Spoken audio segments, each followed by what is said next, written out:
All right, let's talk about it now with Rebecca Berg, national political reporter for Real Clear Politics. Rebecca, good to see you. Are Trump supporters the real deal? And I mean by that, are they the kind of folks that actually cast real ballots? Well, that's the question that we can't really answer, Greg, until they go to the vote, to the polls, to the caucus, starting on February 1st with the Iowa caucuses and then with the New Hampshire primary on February 9th. We won't know for sure if Donald Trump's organization is up to par with other candidates until people actually vote. But we have been having this discussion for months now about whether Donald Trump's support was real or whether it was kind of empty. But whether are his these voters would supporters run sort away. of the low information kind of voters?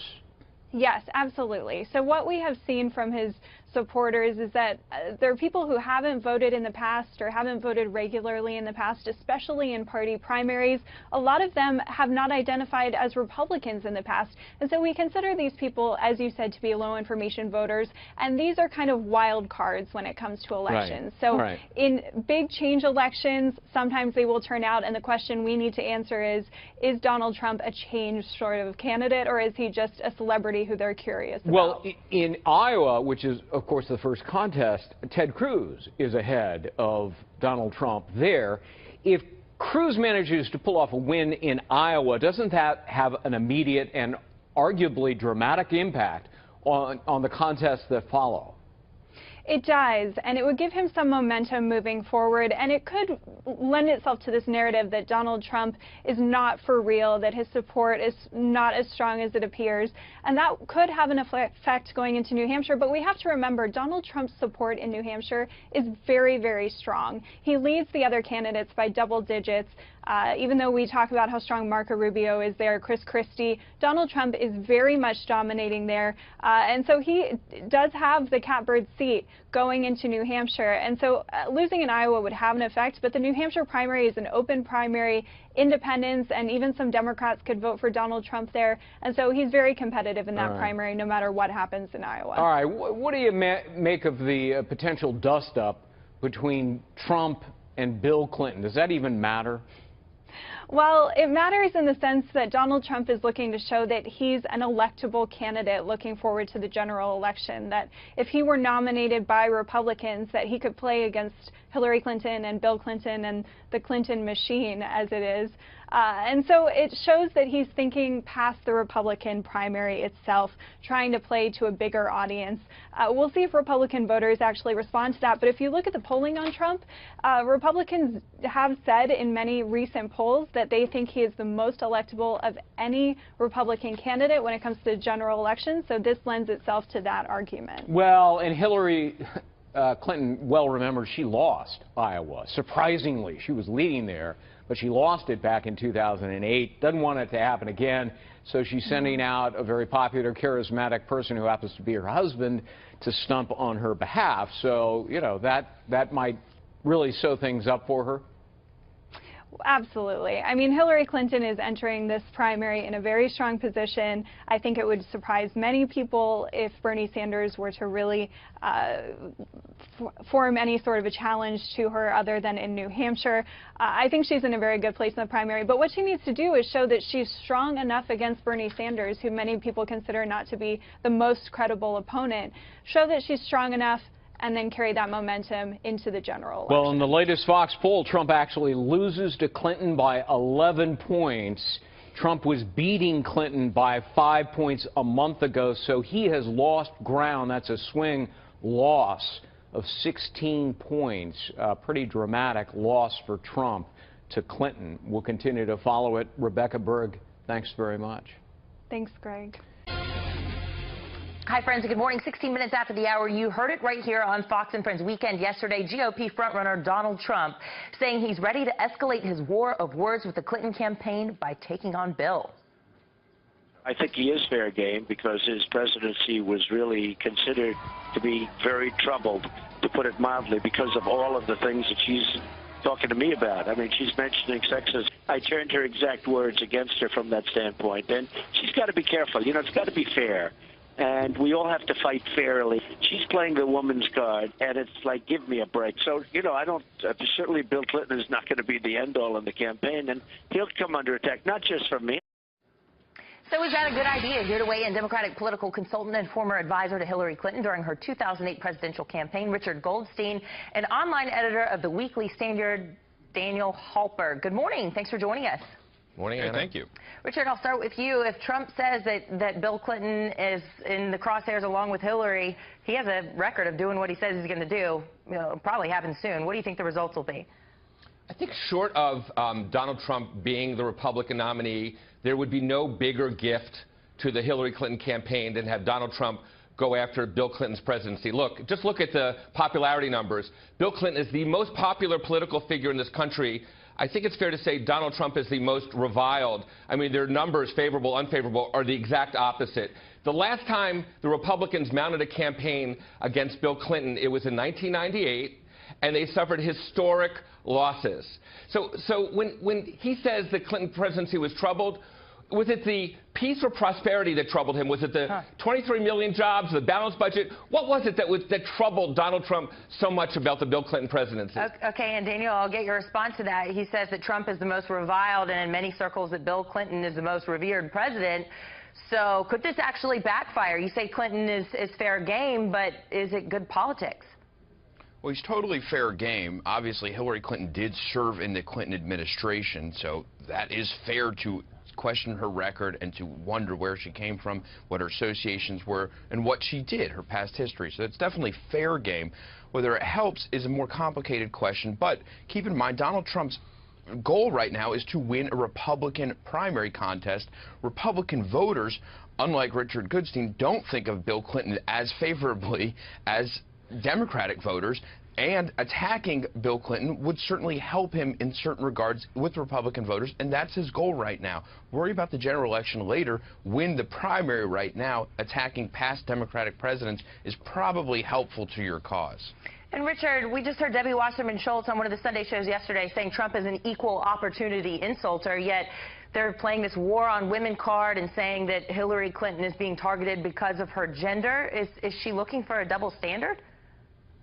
Well, look, Donald Trump, if he has a war on anything, it's a war on decency. So it's not just his war on Hispanics, blacks, Muslims, you name it. And when Debbie Wasserman Schultz is talking about the war on women, she's talking not just about Donald Trump's comments about Megyn Kelly's menstrual cycle or Carly Fiorina's face, or somehow being nauseated about the fact that Hillary Clinton had to go to the bathroom. It's equal pay for equal work. It's reproductive freedom. So those are the issues I think Hillary Clinton would be thrilled to have a campaign revolve around. And incidentally, Donald Trump was the person who said about the mother of his children, nice chest, no brain. I want to get Daniel in here one more time. Richard says that Donald Trump as the GOP contender against Clinton would be a gift under the Christmas tree. And you say? Well, Richard Goodstein is a Democratic advisor. I wouldn't trust his advice for Republican candidates. I think Donald Trump has done pretty well for himself up to this point. I trust his instincts over Richard's. Richard and Daniel, thank you so much.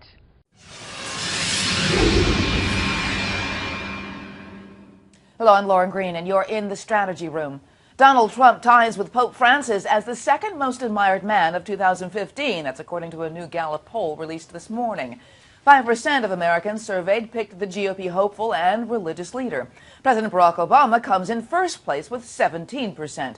As for the women, Democratic presidential hopeful Hillary Clinton tops the list for a record 20th time. In second place, 2014 Nobel Peace Prize winner Malala Yousafzai with 5%, followed by Oprah Winfrey with 4%.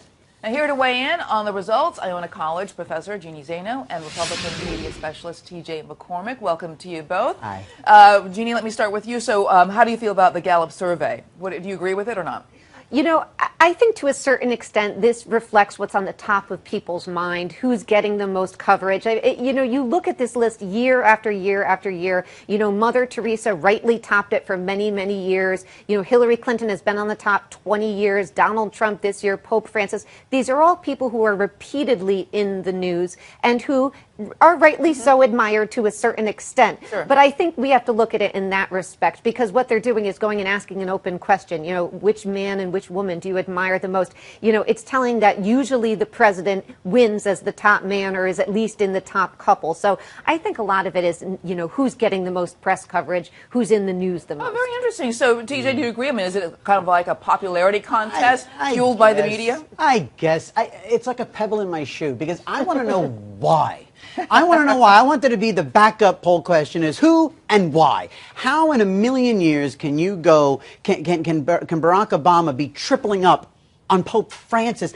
And Malala, a Peace Prize winner, I'd love for someone to say, why is Hillary most admired in your eyes versus Malala? Or something. I mean, you know, yeah, it's a popularity contest. That's the only thing that's going to help me get through today, is knowing that it's just, you know, the fact that somebody chose Hillary over Malala. But, you know, it is interesting, too, to see Donald Trump neck and neck with Pope Francis. Well, that's a very interesting concept, because, Tina, you know, what has Donald Trump done to equal Pope Francis?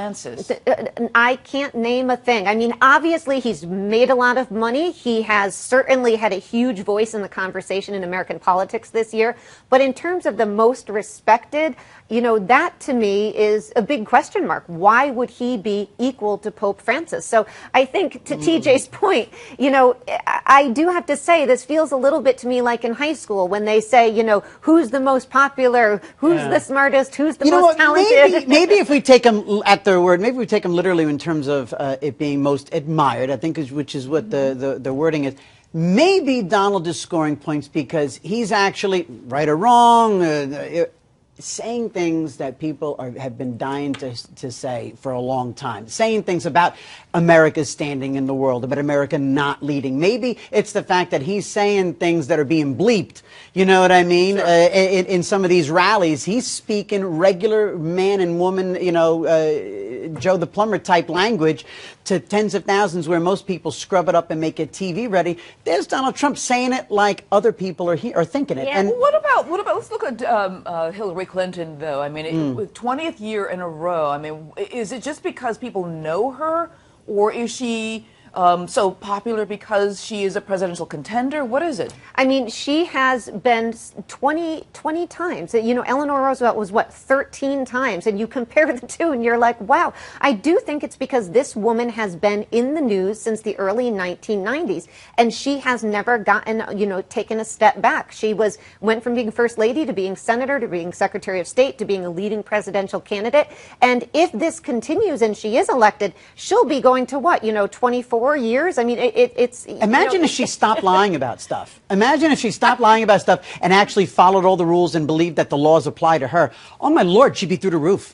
I would expect, though, that I would wonder that the First Lady, Michelle Obama, would be a little higher, or at least higher in the polls. Yeah, she was in there, you know. But again, I don't know. I mean, if you're talking about name recognition, she certainly must have it. But I think it speaks to the fact that the First Lady is not in the news as much as other First Ladies have been. You know, when Hillary Clinton was in the White House, she was actually focused on policy. She was actually doing things that Michelle Obama has taken a step back. I mean, she's made a choice to be quieter. She's on the list, but she's not quite up in the front of people's minds. I have to say, as a pollster, when you call somebody and you ask them, who do you admire most? Who do you respect most? A lot of it is, this is the person I can think of right now off the top of my head in the middle of dinner. All right, thanks so much, Jeannie Zaino and TJ McCormick, for being here. Thanks so much.